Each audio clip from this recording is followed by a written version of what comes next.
के लिए जो है छोड़ कर कई हिंदू भी पहुंच गए। तो एक पहुंच गया, पहुंचे उन्होंने देख करके वो जो मुस्लिम दवा दे रहा था हकीम वो दंग रह गया। कह रहे आप आए हो? कहा क्यों भाई, मैं क्यों नहीं आ सकता? कि भैया तुम जो हवन करते हो शाम को, उसी कुंड की हम भभूति तो बांटते हैं लोगों को, इसलिए हमको आश्चर्य हो रहा है। इसका तात्पर्य क्या हुआ? हमें अपने धर्म पर, हमारे कर्म पर, हमारी संस्कृति पर, हमारे सनातन धर्म पर हमें गर्व होना चाहिए, उसको जानना चाहिए, समझना चाहिए। तो धर्म में निश्चितता आती है। कहा गया है, बता रहे हैं, स्वधर्म वर्ण, अपने धर्म को छोड़कर जाना एक बहुत बड़ा पाप है। अगर वो पाप की भी आकर के नर्मदा कथा श्रवण करता है, कह रहे महाराज उसको भी तत्फल जो है पुण्य की प्राप्ति होती है। और क्या है? कह रहे छल छल मच करो ये जो क्रूरा सुदर्गा ज्ञान यज्ञेन तेनैव संपुनन्ति कलावुभि। जो छल छद्म कर रहे हैं, क्रूरता कर रहे हैं, पाप व्यभिचार कर रहे हैं, इत्यादि इत्यादि मनुष्य भी यदि भगवान की कथा पान करते हैं, कथा को श्रवण कर रहे हैं महाराज, तो कह रहे हैं कि वो भी भगवान के परम धाम को प्राप्त होता है। इतना फल है इस कथा सुनने का। मलिना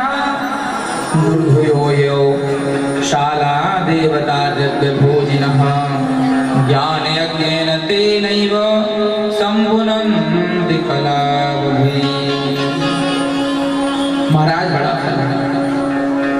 जो व्यक्ति कह रहे हैं संध्या स्नान परिभ्रष्टो वैश्यवृत्तिर्परायणः देवराज दीक्षातो विश्वस्तनवंचकः, जो अपने कर्म से च्युत हो गया है। हर व्यक्ति के एक कर्म होता है, ध्यान रखना, चाहे ब्राह्मण हो, चाहे क्षत्रिय हो, वैश्य हो, शूद्र हो, हर व्यक्ति का एक कर्म है। हमारे इस धर्म में बड़ी अच्छी सुव्यवस्था है, 4 वर्ण बनाए गए हैं, हर वर्ण की व्यवस्थित स्थिति बनाई गई है, किसे क्या करना है। उस स्थिति से भी अगर हटते हैं हम लोग तो पाप होता है, लेकिन कदाचित हट गए हैं तो कह रहे हैं महाराज इस कथा को श्रवण करने से वो धर्म आपको प्राप्त हो जाएगा। कह रहे हैं माता पिता तथा पत्न्यां परिवार रूपी पुनः पुनः, जिसने अपने माता पिता को, अपनी पत्नी को भी कष्ट नहीं देना चाहिए।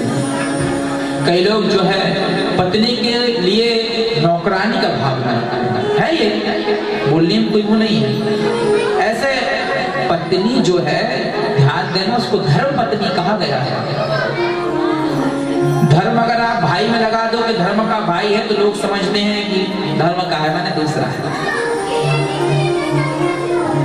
मेरे धर्म के पिता हैं, लोग समझेंगे दूसरा। लेकिन वो धर्म अगर पत्नी के साथ लगा जो समझते हैं नहीं ये विकी वाली धर्म पत्नी, वहां अलग नहीं होगा। महाराज पत्नी जो है 3 रूपों में आपके साथ चलती है। पत्नी आपको माँ का फर्ज भी देती है, जो शुश्रूषा करती है, भोजन खिलाती है, उसमें उसका जो स्नेह होता है वो मातृवत होता है, माता के समान है।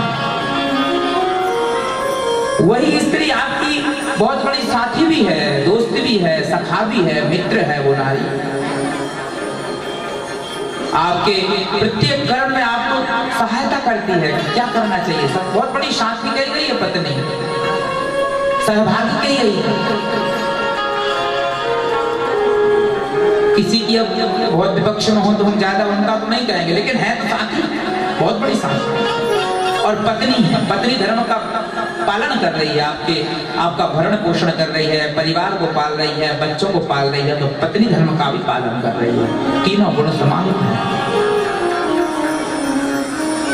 तो इसलिए जो है वो पत्नी भी महाराज पूजनीय होती है। मैं ये नहीं कह रहा हूँ कि सुबह शाम फोटो लगा के पूजन करो, लेकिन सम्मान की वो प्राप्त करने के लिए है, सम्मानजनक है, कभी अपमान नहीं करना चाहिए। जो भी व्यक्ति लक्ष्मी के लिए कई बार हाथ उठाते हैं, वो लक्ष्मी कही गई है। अगर आपने लक्ष्मी पे यूं हाथ उठाया तो समय नहीं लगता, वो हाथ कुछ ही समय में यूं हो जाता है। भीख मांगने तक की नौबत आ सकती है। ये जो हाथ आपका यूं है, कुछ समय बाद वो यूं भी हो जाता है। इसलिए बहुत ध्यान देने की बात है। इसलिए पत्नी का भी धर्म बनता है कि पति को सपोर्ट करें, प्रेम से रहें। अच्छा, कुछ कथा आती है एक भक्त की, तो उनकी पत्नी बड़ी विपरीत थी। पति पूरब में जाए तो पत्नी पश्चिम में, बड़ी विपरीत। महाराज एक बड़े भक्त थे, वो जो है भगवान को भजन करें और पत्नी माने। देखो सब तरह की होती पत्नी, कुछ होती है कि पत्नी धर्म कर रहा है तो सहभाग कर दिया, हाँ हाँ अरे बड़ी अच्छी बात, करिए करिए, कितनी अच्छी बात, आप सपोर्ट करती हैं, साथ साथ चलते हैं। ऐसे भी भक्त हुए हैं। तो वो भक्त क्या हुआ, एक बार रास्ते से जा रहे थे तो सामने सोना पड़ा हुआ था, उन्होंने पैर से उस सोने को ढक दिया। तो उन्होंने सोचा कि पत्नी के मन में कुछ ऐसी खटपट ना हो जाए, सोने को देख करके आखिर स्वर्ण है ये। अच्छा देखो क्या है, कुछ समय बाद हमारे यहाँ शाला का आरती का भी समय है, लेकिन कथा हमारी लेट प्रारंभ हुई, इसलिए हम लोग 15 से 20 मिनट बाद सब लोग चल के आरती करें, 10-20 मिनट और कथा। उन्होंने पैर से उसको ढका तो पत्नी कह रही थी, क्या स्वामी मिट्टी से मिट्टी को ढक रहे हो? पति समझ गया कि पत्नी धर्मवान हो गई है, समझ गई है कि सोना सभी मिट्टी के बराबर है। ऐसी ऐसी पत्नियां होती हैं जो धर्म करने वाली, सपोर्ट करने वाली। एक उन्होंने बड़ा अच्छा, भक्त प्रसन्न हो गए, वाह भगवान बड़ी अच्छी मुझे पत्नी दी, बड़ा प्रसन्न हो गया। एक पत्नी थी जो भगवान के भजन में बाधा डालती थी, कुछ समय बाद उनका देहावसान हो गया। भक्त प्रसन्न हो गए, भगवान अच्छा रहा, गोविंदाय नमो नमः हो गई, कम से कम भजन करेंगे। विपरीत हर व्यक्ति किसी को होती है। एक भक्त तो ऐसे थे कि घर में वो भजन कर रहे थे और संतों को बुला लिया, बैठ गए। बैठे हुए थे तब तक देखा कि पत्नी पानी लेने जा रही थी, तो जितने वहां पे बैठे सबको डांटने लगी है कि निठल्ले आ जाते हैं, कोई काम तो है नहीं, घर में रहना नहीं, यहाँ आके बैठ गए, फालतू काम का बड़ा बुरा बुला बोली। चली गई पानी लेने, सब उठ के जाने लगे तो कहते भक्त ने कहा, अरे अरे कोई बात नहीं, कोई बात नहीं, बैठो, उसका स्वभाव है, बोल गई। और लौट करके आई कि देखा कि अभी तक गए नहीं ये लोग, मैं डांट गई थी। तो पानी भरने जा रही थी, मिट्टी का घड़ा सर पे था, उसने फटाक से भर सर के जो है सर से उठा करके भक्त के सर पे पटक दिया, धड़ाम। तो जो सब बैठे थे भक्त, वो तो बड़े डर गए कि अरे महाराज बड़ा विषम परिस्थिति, क्या करें। कहने लगे, भैया हमने अभी तक सुना था कि जो गरजते हैं वो बरसते नहीं, वो जो बरसते हैं गरजते नहीं। कर ले, आपकी पत्नी दोनों हैं, पहले आई तो गरज गई, दूसरी बार आई तो बरस गई। ये गरजती भी है और बरसती भी, कुछ ऐसे भी हैं, सब प्रकार के उपलब्ध हैं, इसलिए संसार है। तो जीवन में हमें अपने माता पिता का, पत्नी, सबका सम्मान करना चाहिए, सब सम्मानजनक है। और कह रहे हैं, या नारी ताड़िता भरता चंचलो सौरणी खल। पति अपनी पत्नी को कष्ट नहीं देना चाहिए, लेकिन यहाँ एक बात और लिखी है कि या नारी ताड़िता भरता, जो नारी अपने पति को ताड़ती है। माने देखो पहले भी ऐसा होता था क्या कि पत्नियां पति को मारती थी या डांटती थी या त्राट करती थी, है शास्त्र कह रहा है। कुछ नारी ऐसी भी थी जो पति को जो है कपा के रखती थी। तो कह रहे हैं कि या नारी ताड़िता भरता चंचला स्वर्णी खल। अगर ऐसी भी कोई है तो आकर कथा, हम लोग क्षेत्र में नहीं, बाहर जाइए आप बहुत मिलेंगे। यहाँ तो सब बड़े धर्मवान, हमारा जो क्षेत्र है धर्म का क्षेत्र है, ये मध्य प्रदेश भक्ति का क्षेत्र है, यहाँ भक्ति विराजमान है, माँ नर्मदा की तटवासी, लेकिन अन्यत्र तो है भी, सब प्रकार के लोग मिलते हैं। एक जो है, एक महात्मा जी ने अपना घर छोड़ दिया और बाहर जाके रहने लगे। बाहर रहते थे तो क्या हुआ कि बाहर जाके रह रहे थे तो कुछ समय बाद वहां जो है पीपल के वृक्ष में आकर ब्रह्मदेव रहने लगे, ब्रह्म राक्षस जो रहता है। तो उन्होंने देखा कि पत्नी इतनी लड़ने वाली है, उसकी कलह सुन करके वो ब्रह्मदेव भी वहां से भाग गए। भैया यहां से चलो, हमारा दिमाग खराब हो जाएगा। तो अब दूसरी जगह आके रहने लगे, लेकिन संयोग देखो जहां जाके वो व्यक्ति रहे उसी घर में एक व्यक्ति को ब्रह्म राक्षस को लग गया। अब जो व्यक्ति था वो समझ गया कि वही राक्षस है जो हमारे घर के सामने पीपल के वृक्ष में रहता था। उस व्यक्ति ने कहा कि हम इसको भगा देंगे राक्षस को। कैसे? हम बता रहे हैं। वो जाकर के कान में मंत्र कहने लगते हैं। क्या मंत्र कहा उन्होंने? कि जिस नारी के चलते छोड़ा मैंने घर और तुमने छोड़ा पीपल, वही नारी आ रही है लेके द्वैहासन में मूसर। तो भागो भैया, वो लेके आ रही जिसने के चलते हमने घर छोड़ा और तुमने पीपल। और राक्षस सतर्क हो गए, भगवान उनको मत बुलाना। तो ये विनोद की बात है, अन्यत्र ऐसा होता भी है। हम लोगों का क्षेत्र तो बड़ा अच्छा है, सब बड़ी है। यहाँ देखिए सुबह सुबह कितना सब माताएं उठ करके सेवा में रहती हैं, धर्म कर्म करती हैं, पूजन पाठ में रहते हैं। इस क्षेत्र की तो बात ही बड़ी दिव्य है। तो ऐसे लोग भी आकर के महाराज कह रहे हैं अगर कथा को सुनते हैं उनका कल्याण हो जाता है। उनकी बातों की, सब सुनने की बातों को सुन करके महाराज सौनक मुनि कहने लगते हैं, प्रसन्न हो गए सौनक जी। कह रहे भैया ये तो बड़ी दिव्य कथा है, क्या बात, अति उत्तम है। बार बार धन्य धन्य कह रहे हैं ऐसी कथा को। धन्या धन्या कथा नर्मदास त्वं धन्यो धन्येव च। धन्य है वो कथा नर्मदा की, धन्य है ऐसी अमृतमय धारा की कथा जो इतने पुण्य फलों को देने वाली है। क्या अद्भुत अनुभव है। कह रहे यदा कर्णन मात्रेण शिवलोकम व्रजेन नरः, जिसको श्रवण करने से मनुष्य भगवान के धाम को पहुंचता है। व्रजेन नरः, भगवान शिव के परम धाम को प्राप्त हो जाता है। ऐसी दिव्य अनुपम कथा महाराज कहते हैं। तुरंत जो है मन में श्रद्धा हुई, कहने लगते हैं एतद पुराणस्य कथा। ये महाराज ये अनुपम कथा हमको सुनाने की आप कृपा करो, अति शीघ्र हमको सुनाइए आप। वो कथा कैसी है? केवल पापों को नष्ट नहीं करेगी, दान धर्म के जो आपने बुरे बुरे अभी पातक बताए गए उनको तो ठीक ही है। कैसी कथा है? कह रहे हैं भक्ति ज्ञान विरागण वर्धनी मुक्तिदायिनी। हमारे जीवन में भक्ति को, मुक्ति को देने वाली है, अद्भुत है, परम पावनी है। परम पावनी कौन है भाई? गंगा परम पावनी कही गई है ना, लेकिन वो फल हम नर्मदा में देख रहे हैं, परम पावन। इसलिए एक बड़ा सुंदर भजन आता है। नर्मदा तू है कलियुग की गंगा, दर्शन से तेरे मन हो जाए चंगा। नर्मदा तू है कलियुग की गंगा, दर्शन से तेरे मन हो जाए चंगा। दर्शन से तेरे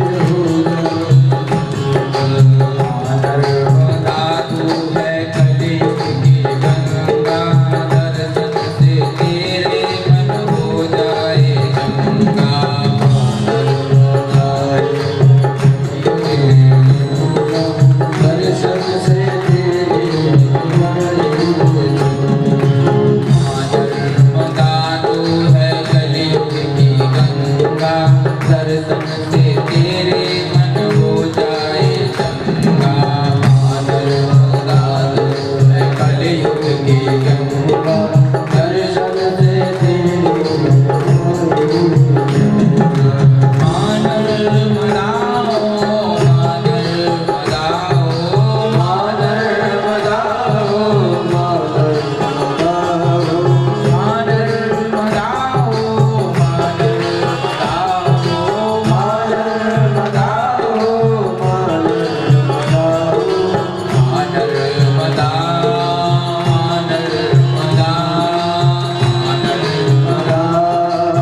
पतितों की पावन मां नर्मदा है, पतितों की पावन मां नर्मदा है, मां नर्मदा तू है कलयुग की गंगा, दर्शन तेरे मन हो जाए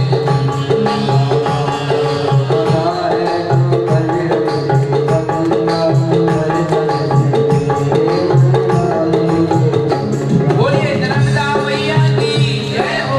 सभी लोग आनंद के साथ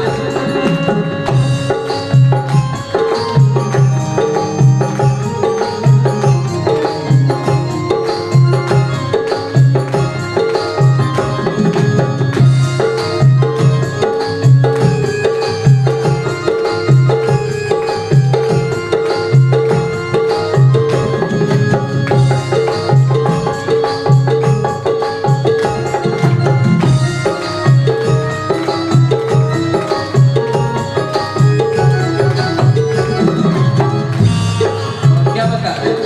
माता रमता कैसे? भगवान शंकर की मान, भगवान शंकर की मान, भगवान शंकर की मान बेटी, भगवान शंकर अमर कंटक है माँ उद्गम तेरा, अमर कंटक है माँ उद्गम तेरा, सागर में जाकर के तू मिलती माँ, सागर में जाकर के तू मिलती माँ, दर्शन से तेरे मन हो जाए चंगा, हमारे कलयुग की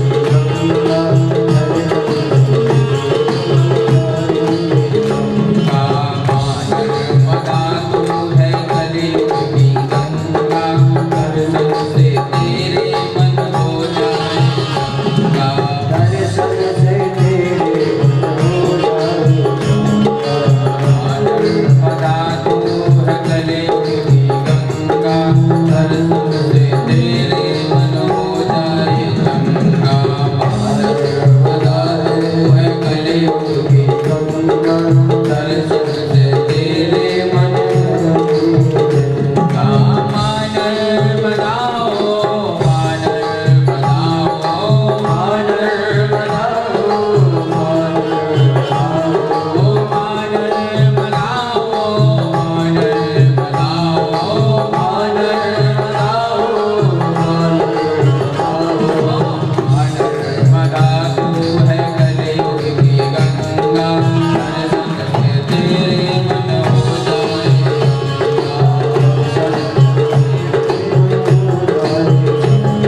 बोले श्री नर्मदा मैया की जय, बोले श्री हनुमान जी महाराज की जय। माँ नर्मदा कलयुग की गंगा ऐसी अनुपम है। महाराज कह रहे हैं जो इस कथा को सुनता है, कह रहे हैं नीता सुपुरीम सत्यो ध्वस्त सर्वमलाचसा, दिव्य रूप धरा दिव्या दिव्या वयवशालिनी। नर्मदा पुराण का श्रवण करता है, कह रहे हैं महाराज नीता शिवपुरी, उसको भगवान शंकर के धाम को ले जाया जाता है। नीता गत्वा नहीं कह रहे, जाता है, नीता माने ले जाया जाता है। आप कथा को श्रवण करिए, भगवान शंकर के अनुचर आपको जबरदस्ती हैं भगवान शिव के धाम को ले जाया जाता है। ऐसा अनुपम कथा का फल है। क्या होता है वहां पर? चंद्रार्ध शेखरा गौरी बिलसद्दिव्य भूषणा, गत्वा तत्र महादेवं सददर्श त्रिलोचनं, विष्णु ब्रह्मादिभिर्देवैः सेव्यमानं सनातनं, गणेश शृंगी नंदीश वीरभद्रेश्वरादिभिः। जब वहां जाएंगे आप, सुन लो भगवान महेश धाम में क्या स्थिति है। भगवान शिव के धाम को जाएंगे, कैलाश जाएंगे। आज बारंबार भी है, तो आप कैलाश जाएंगे। कह रहे महाराज वहां चंद्रशेखर भगवान विराजमान है, जिनके मस्तक पे चंद्र विराजमान है। ऐसे भगवान शिव। कह रहे महाराज भगवान शिव के 3 नेत्र हैं, उनके सामने ब्रह्मा विष्णु भी खड़े हुए हैं। और कौन है? कह रहे हैं महाराज वहां पर गणेश श्रृंगी, गणेश जी हैं, गणेश भृंगी नंदीश वीरभद्रेश्वरादि, गणेश नंदी श्रृंगी भृंगी वीरभद्र इत्यादि समस्त भगवान के गण खड़े हुए हैं। दिव्य शोभायमान हो रहा है। ऐसे दिव्य धाम को कह रहे हैं महाराज भगवान की कथा श्रवण करने वाले को ले जाया जाता है। ऐसी अनुपम कथा है। इन बातों को सुनकर के बड़े प्रसन्न होते हैं महाराज कि बड़ा अनुपम है, दिव्य। सोनक जी कहने लगते हैं श्रीमद् शिव पुराणस्य श्रवणस्य विधिं वद। विधि और सुन लो। विधि सुनने के बाद में कथा को फिर विराम है ना। कथा का फल सुना, क्यों कथा सुननी चाहिए, कथा के सुनने से क्या होता है। अब बात सुनो कि कथा कैसे सुनना चाहिए। विधि, किसी भी कार्य के लिए विधि परम आवश्यक है। कैसे सुनना चाहिए? कह रहे महाराज आप विधि बताइए। सूत जी महाराज कहने लगते हैं कि अदतेशं प्रवक्ष्यामि संपूर्ण फल हेतवे विधिं नर्मदा पुराणस्य सौनिके श्रवणे। सच्ची विधि के साथ कोई काम हम करते हैं उसका फल 100% प्राप्त होता है, 100 में से 100। कब? जब उसकी विधि से उसको किया जाए तब। पानी का घड़ा अगर जाकर के कितना ही तेज पानी बरस रहा हो, झरना गिर रहा हो, और उस बर्तन को आप बाहर रख दो, भर जाएगा? भरेगा? भरेगा, लेकिन एक शर्त है। एक व्यक्ति ने रख दिया जाकर के, कहा महाराज हमारा तो भरा ही नहीं था। हमने कहा रखा है, दिखाओ। कहा भैया ये उल्टा रखा है, सीधे रखते तो भरता। रखा पानी में है, झरने में है, गिर भी रहा है, लेकिन घड़ा उल्टा है, इसलिए सीधा रखो, विधि से रखो। कोई काम हम विधि से करते तब होता है।